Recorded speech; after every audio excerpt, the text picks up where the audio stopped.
Meus caros, por ocasião da festa da Sagrada Família de 2023, há 2 anos, nós fizemos um sermão sobre o que é exatamente uma família, explicando com um raciocínio lógico, coerente, a partir de princípios certos e evidentes, e tirando conclusões também certas, né, o que é uma família, de onde vem que existe essa instituição natural chamada de família, quais são suas finalidades e como ela é naturalmente estruturada.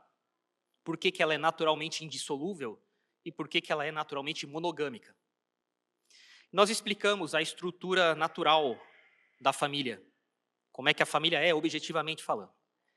E dissemos, fazendo uma comparação, que quando nós afirmamos que a estrutura fundamental da água é a de ser composta de 2 átomos de hidrogênio e 1 átomo de oxigênio, e de que tem que ser assim, porque se for a combinação de qualquer outra coisa, será qualquer outra coisa menos água, nós não estávamos afirmando que necessariamente uma porção específica de água será automaticamente limpa ou suja, contaminada ou pura. Que a água seja limpa, potável, saudável, isso depende de outras coisas, além da sua estrutura fundamental. Que a água seja água, isso não implica que ela esteja limpa ou suja. E também a família. Que a estrutura fundamental, natural, imutável da família seja a união de um só homem e de uma só mulher, unidos indissoluvelmente pelo vínculo matrimonial. Isso não faz de uma família específica, uma família particular, um ambiente equilibrado e saudável, um ambiente potável. Isso depende de mais coisas. É necessário saber levar as coisas. E é sobre isso que nós falaremos hoje no sermão. Somos todos pesadamente machucados pelo pecado original, e se uma verdadeira vida sobrenatural não vier tomar conta de cada uma das famílias, elas se tornarão verdadeiras incubadoras dos nossos maiores inimigos na próxima geração. Se caridade mútua, piedade, a bondade, justiça, vida de sacrifício por convicção, com alegria, obediência, a amizade com Deus, temperança, a separação de tudo que é mundanidade, o apego a ter coisas, se a castidade não vierem tomar conta da vida cotidiana de uma casa, nossas famílias serão paradoxalmente verdadeiras incubadoras dos nossos piores inimigos na próxima geração. Nossos filhos nos odiarão a religião católica, serão militantes de tudo que vai contra a lei de Deus, porque as circunstâncias hoje em dia são brutais. Em pouco tempo, o simples abandono da prática da religião desemboca na defesa mais alucinante das coisas mais insanas. Pois bem, então eu gostaria de hoje dar continuação a esse sermão de 2023. Depois eu disponibilizarei o link dele no canal do WhatsApp da capela. Para aqueles que não ouviram ou que não sabem onde está, que o ouçam novamente. Sem dúvida alguma, não é por acaso que a igreja escolheu a passagem de São Paulo na epístola de hoje.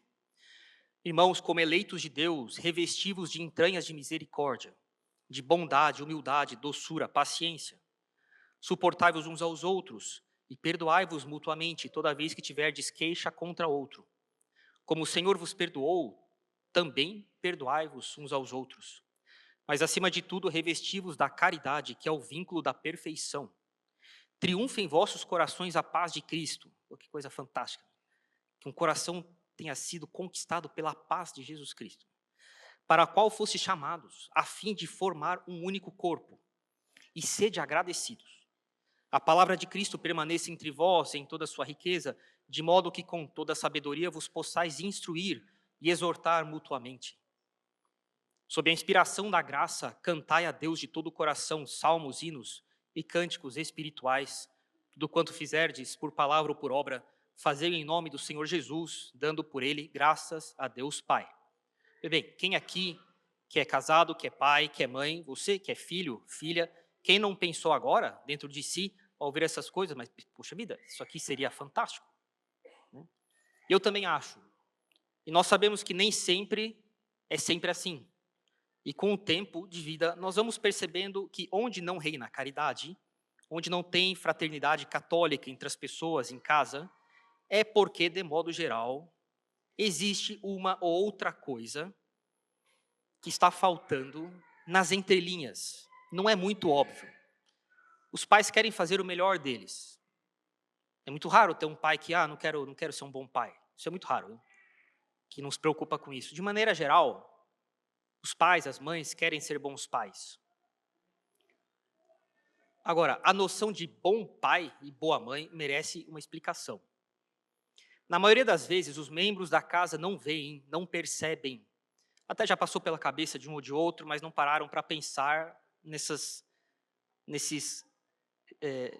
essas fagulhas de luz que tiveram na mente e que deveriam pegar assim, com a mão no ar que passa, e guardar no bolso para pensar depois.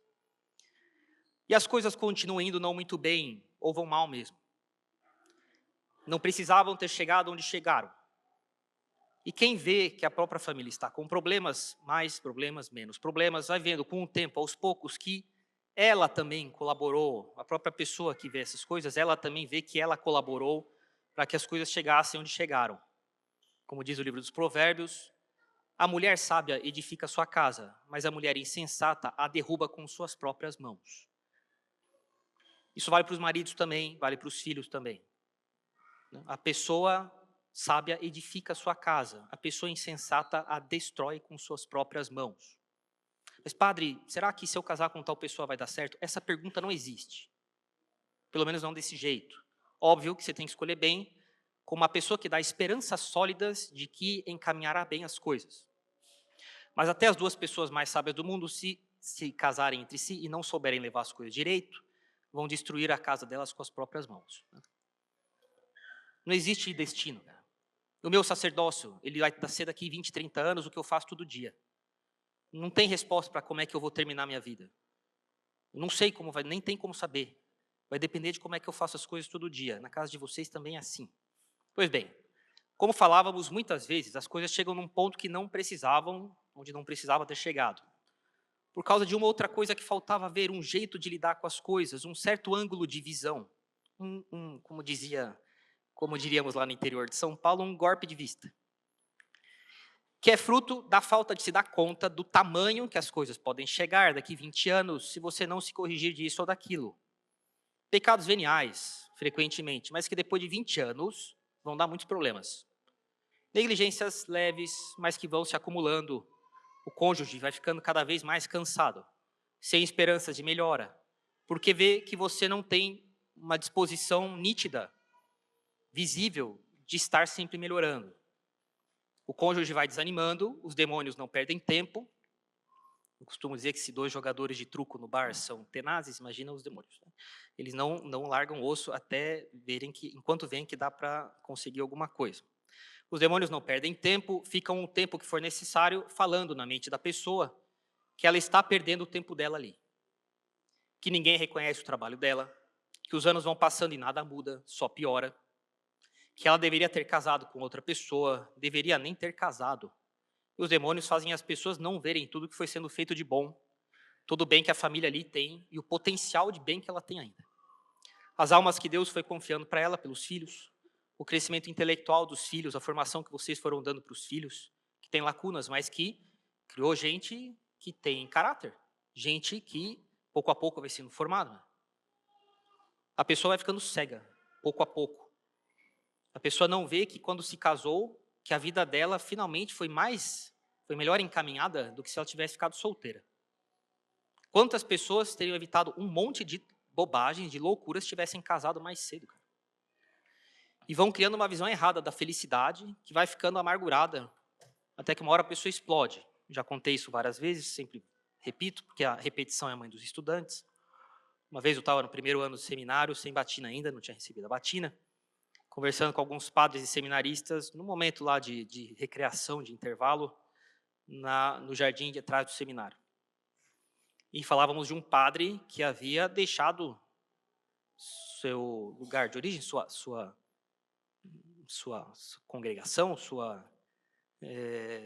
onde ele era padre, né, para ir para outro lugar contra os seus princípios, os princípios que ele sempre tinha defendido durante muitos, muitos anos.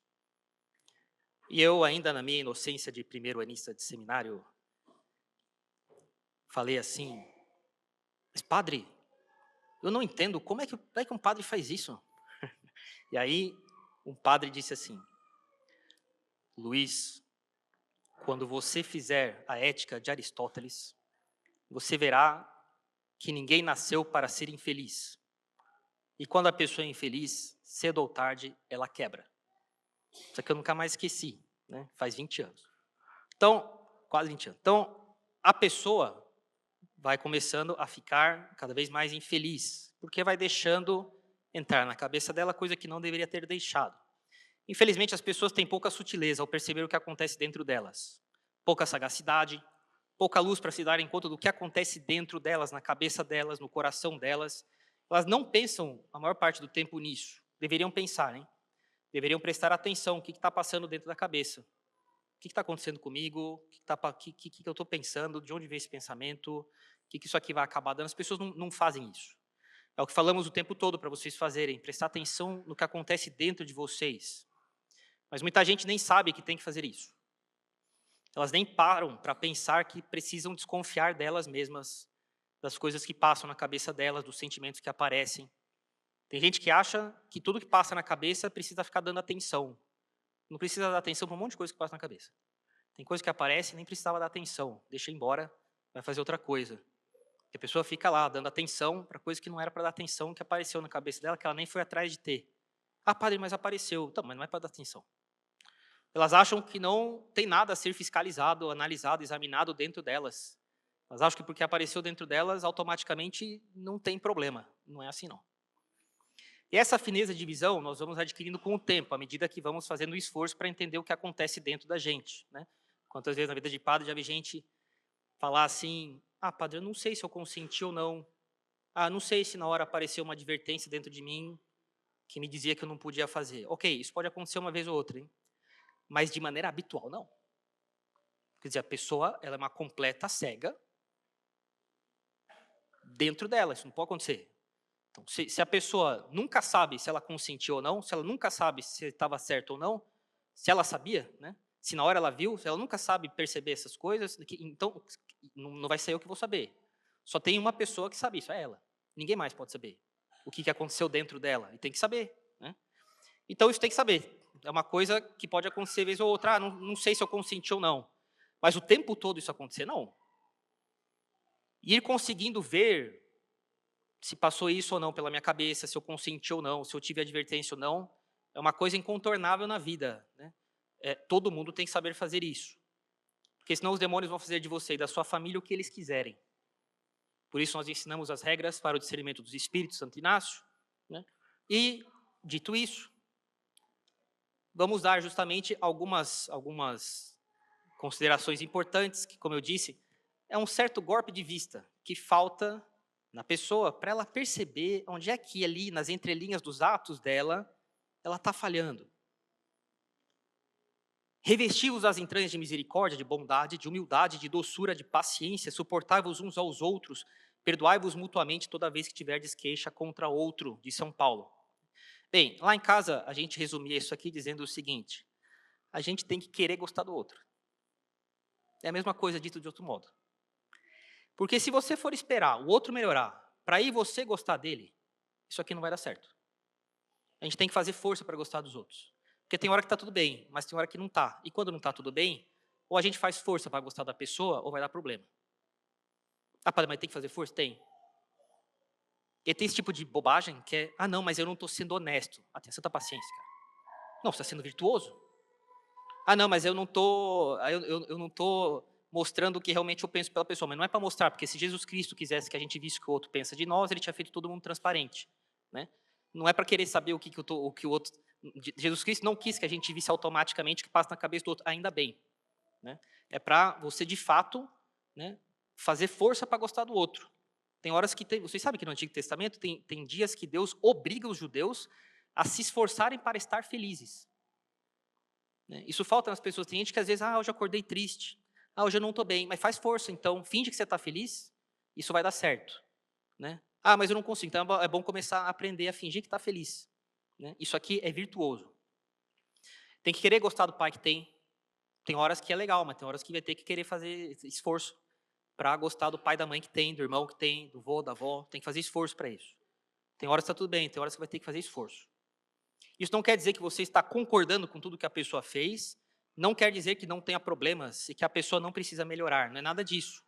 Mas, como eu disse, se for esperar que o outro se corrija primeiro, para aí você gostar da pessoa, isso aqui nunca vai para frente.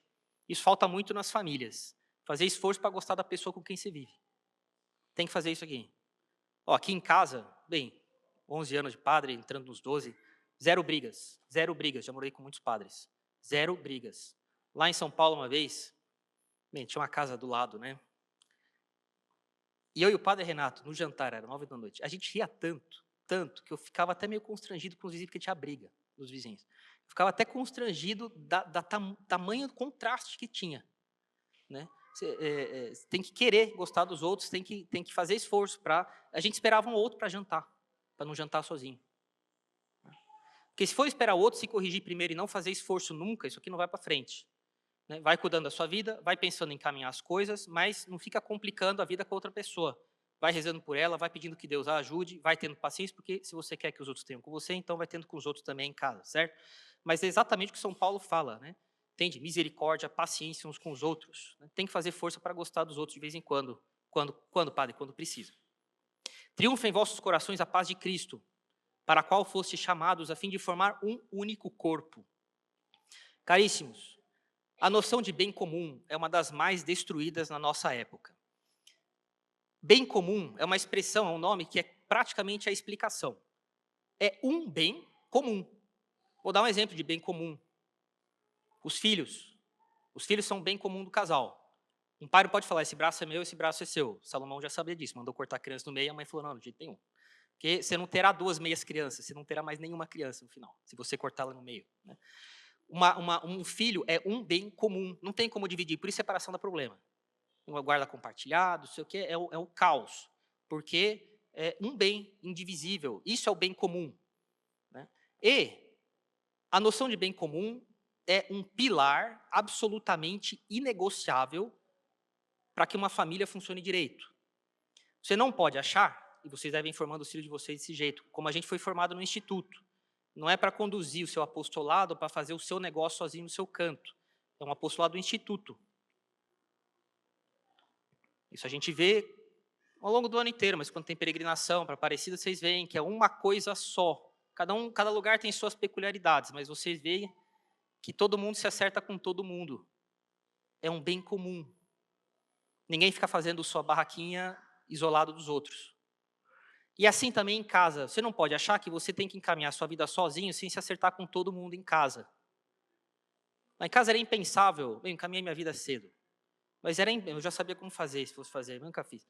Era necessário saber que se você pretendia namorar, não ter essa história de começar a conversar com uma menina sem seu pai e sua mãe saber. Não tem sentido. Não tem sentido. Chegar em casa, mãe, estou namorando. Como assim? Né? Com quem? Quem é o pai? Quem é a mãe? Se usa droga? O que faz da vida? Não sei. Né? E o pai e a mãe, de repente, tem que lidar com uma coisa que caiu na casa deles, assim, de repente, sem eles saberem. Isso não existe. Isso aqui é impensável. Né? Falta de noção de bem comum. Né? Chegar e sair de casa sem se preocupar se vai atrapalhar ou não. Não fazer as coisas juntos com todo mundo. Por exemplo, a hora de comer. É terrível quando tem que ficar gritando, fulano, vem comer, já vou. Né? Cadê o fulano? Todo mundo já está na mesa esperando. Né? Tem uma regra no seminário, que é um desdobramento da noção de bem comum. A comunidade não espera ninguém. Né? Se você chegar atrasado, depois você vai se desculpar com o reitor. Passar vergonha lá na frente. Então, todo mundo chega 5 minutos antes. Para não ter que passar vergonha depois. É o sacrifício de um bem pessoal por um bem comum, que é um bem superior, um bem melhor para todos. Melhor do que o bem que você queria para você, mas que você viu que não ia ser compatível com o bem comum. A noção de bem comum foi destruída hoje em dia. As pessoas acham que bem comum, isso aqui é a marca do liberal. Né? É um bolo que você fatia em tantos pedaços quanto pessoas têm, e o bem comum é o resultado de todo mundo ter recebido o que queria. Um político que promete isso daqui é um perigo para a sociedade, ele precisa ser barrado o mais rápido possível. Se ele chegar no poder, ele vai fazer um estrago enorme. Bem, quando todo mundo promete essas coisas, a gente vê o que faz. Mas o bem comum não é a somatória de bens individuais. Isso aqui é uma definição de 10ª categoria do que é um bem comum. O bem comum não é a soma dos bens individuais que cada um pretende para a sua vida. É um bem superior aos interesses pessoais de cada um e que é um bem comum a todo mundo. No caso, uma vida razoável, virtuosa, A paz, por exemplo, se você tem silêncio em casa ou silêncio na capela, é um bem comum. Se uma pessoa não colabora, todo mundo deixa de ter esse bem, não só a pessoa que não está colaborando. E quando todo mundo colabora, todo mundo tem esse bem. É um bem de todo mundo. Isso é um bem comum. Os pais devem formar os filhos na noção de bem comum, senão eles não podem esperar que quando os filhos tiverem 15, 16, 20 anos, que os filhos vão pensar no bem da família. Né? Eu já vi coisas assim surreais, filhos postarem coisas na internet, imorais, assim, e eu ficava pensando assim, a reputação dos pais assim está sendo jogada rala abaixo. Né? Porque os filhos não têm noção do bem comum, do nome da família, da honra dos pais diante dos outros. Eles querem fazer o que eles querem fazer. Não se preocupe se os outros vão pensar, poxa, esses pais, hein? Ah, poxa vida. E aí o filho e a filha vão fazendo de tudo na internet, sem pensar na vergonha que os pais estão passando. Mas cadê a noção de bem comum? Né? Sede agradecidos. Só Deus sabe o que os pais de vocês fizeram por vocês. Deixaram de ter coisas para dar para vocês, que eles podiam ter dado para eles. Eles podiam ter levado a vida deles como eles quisessem. Sem filho nas costas, mas resolveram cuidar de vocês. Né? Eles podem ter o defeito que for. Né? Pai e mãe é tudo ser humano, hein? A gente vai conversando sobre isso ao longo do tempo, à medida que vocês forem crescendo, os filhos aqui, a gente vai conversando sobre isso. Pai e mãe é tudo ser humano. Né? Mas os pais de vocês, só Deus sabe o sacrifício que eles fizeram ou fazem para ter o que vocês têm, viu? Ah, padre, mas eu não tive um pai, não tive uma mãe presente. Então você dê graças a Deus pelos bens que disso pode resultar. Deus não dá ponto sem nó. Se você tivesse tido aquele pai, aquela mãe presente, só Deus sabe o que poderia ter acontecido, hein? Peça sabedoria para Deus, para passar por isso saindo melhor no final. E não fique estragando sua vida por causa de problema com pai e com mãe. Reze por eles, veja o que eles fizeram de errado para não fazer igual, vai encaminhando sua vida, que passa rápido, quando você vê, você morreu. Então, não joga a sua vida fora, complicando sua cabeça, por causa de erro de pai e mãe, coisa que não precisava. A palavra de Cristo permaneça entre vós com toda a sua riqueza, de modo que, com toda a sabedoria, vos possais instruir e exortar mutuamente. Caríssimos pais, os filhos de vocês, o cônjuge, marido, esposa, terão problemas.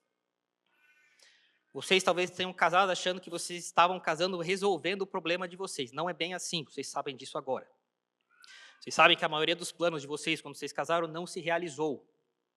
Né? Fazer plano para essa vida é uma fria.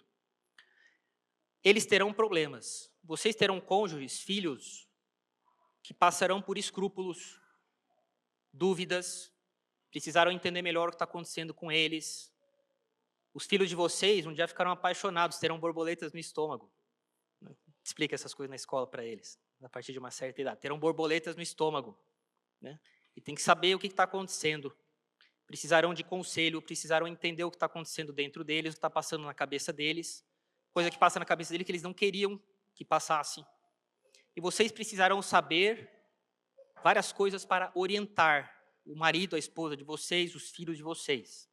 Vocês não podem achar que isso nunca vai ser necessário, que vocês nunca vão ter que sentar com os filhos de vocês para entender o que está acontecendo com o cônjuge de vocês. Então tem que saber conversar com os filhos de vocês, saber o que está passando na cabeça deles, tem que saber tirar da cabeça deles o que está lá dentro. E como a gente viu, o ser humano não é transparente, então tem que dar um jeito de saber o que está passando na cabeça do filho.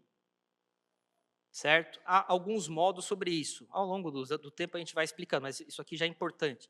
Vocês têm que saber, que tem que dar um jeito de saber o que está passando na cabeça do filho todo dia. Às vezes basta falar, e aí, tudo bem? Como é que foi na escola hoje? E aí, o que fulano falou? E o que você achou de tal coisa?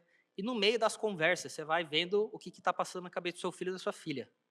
Às vezes o seu filho está quieto lá, está ouvindo música, está deitado na cama, e você vai lá, tá tudo bem, tal. Ah, ok, tá bom, você quer ficar quieto, ok, mas tá bom, qualquer coisa, estou lá na sala, estou no escritório, estou na cozinha, se precisar, é só bater lá na porta, estou fazendo minhas coisas lá, mas se quiser conversar, estou lá. Né? Basta deixar uma brecha para o filho, depois, se quiser ir lá conversar, sabe que o pai e a mãe vai ouvir. Explicar como lidar com os amigos entre aspas. Né? Meu avô José, muito sábio, explicou para as filhas, e depois as filhas para nós, né, as mães, para mim, meus primos, que quem te leva para o mau caminho não é o seu inimigo não te leva para o mau caminho. Quem leva você para o mau caminho é o seu amigo, entre aspas, certo? Então tem que saber como identificar esse tipo de gente, saber como lidar com moças, com rapazes, certo? Pai e mãe que tem que explicar essas coisas. Isso é pai e mãe que explica em primeiro lugar, no dia a dia, conversando no carro, voltando da escola, no almoço, no restaurante, ver ali uma família tem um rapaz, uma moça ali da família e tal, e fala, ó, tá vendo como é que aquela pessoa ali, ó, o dia que você, tá vendo o jeito dela falar ali com o pai, com a mãe, tratar irmão, irmã, o dia que pensar em casar com alguém, pensa em casar com alguém mais ou menos daquele jeito. E aí você vai educando um certo gosto estético, moral, no seu filho e na sua filha. No meio dos assuntos da vida, dinheiro, amizade, política, religião e como lidar com moças e rapazes. Certo? Se um pai não faz isso, está muito errado, isso faz parte da vida. Ah, mas não sei como fazer, tá na hora de aprender. Sob a inspiração da graça, cantai a Deus de todo o coração salmos, hinos e cânticos espirituais. Tudo o que fizerdes, fazei em nome de Jesus Cristo. Pois bem, essa é a conclusão desse sermão. Se essa capela aqui não produzir famílias piedosas, essa capela será um fracasso. Tem gente que acha que a religião católica vê a religião como uma espécie de conjunto de... vê a religião de modo intelectual demais. Não quer dizer que não tem que aprender verdades, que não tem que ser razoável. Mas vê na religião coisas a saber. Coisas a saber. Né? E não é assim. Não é só isso. Se nós não tivermos a convicção no coração de que nós somos criaturas, de que nós não existíamos, e um dia nós vamos morrer, nós vamos conhecer o Criador de verdade na nossa frente. E de que Ele vai nos julgar. E que, portanto, ao longo da vida, nós devemos nos ver como criaturas o tempo inteiro e que a gente tem que encaminhar a vida do jeito que Deus quer. Se isso não for enraizado em cada um de nós e dos pais para os filhos, essa capela é um fracasso. Né? Nada de fazer oração da manhã no carro, saindo de casa, fazer oração no carro, ultrapassando o carro, correndo, freando, e vai fazendo oração no carro, metade dos filhos dormindo, metade quieto, outra parte falando igual papagaio. Não, oração da manhã se faz em casa quieto. Se organiza para, de fato, cada ato de religião ser feito com piedade. E não ser postado igual carta no correio. Não se faz oração da manhã no carro, não se faz o terço chamando de qualquer jeito, brigando, tem que ver se os filhos rezam. Tem filho que reza igual geleia. Né? Tem que pensar como mudar isso daí. Né? Enfim, colocar na alma de todos piedade. Somos criaturas diante de um Criador, e um dia iremos nos encontrar com Ele. A nossa vida tem que ser, a cada instante, uma consequência de uma compreensão clara disso. Né? Termino lembrando isso aqui sempre. Nenhum de nós pediu para nascer. Vocês sempre se lembrem disso. Isso aqui é muito verdade.